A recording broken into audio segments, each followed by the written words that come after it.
पौराणिक कथाओं के अनुसार राजा सगर के वंश में कई प्रतापी और धर्मनिष्ठ राजा हुए, परंतु उनके वंश पर एक गंभीर संकट आ पड़ा।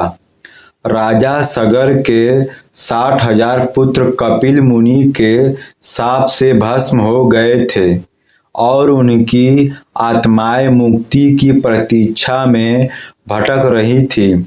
इस दुखद स्थिति से मुक्ति का एक ही उपाय था कि स्वर्ग से मां गंगा पृथ्वी पर अवतरित होकर उनके अस्थि अवशेषों को स्पर्श करें। इस महान उद्देश्य को लेकर राजा सगर के पौत्र दिलीप के पुत्र राजा भगीरथ ने गंगा जी को पृथ्वी पर लाने के लिए घोर तपस्या की।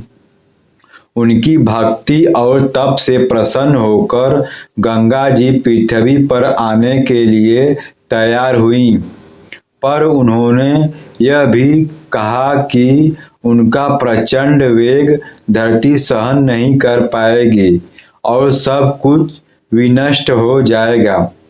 तब राजा भगीरथ ने भगवान शिव की आराधना की।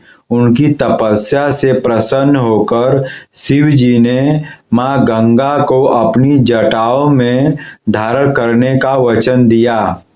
जब माता गंगा धरती पर अवतरित हुई तो भोलेनाथ ने उनके वेग को अपनी जटाओं में समाहित कर उसे नियंत्रित किया और फिर धीरे धीरे उन्हें पृथ्वी पर प्रवाहित किया।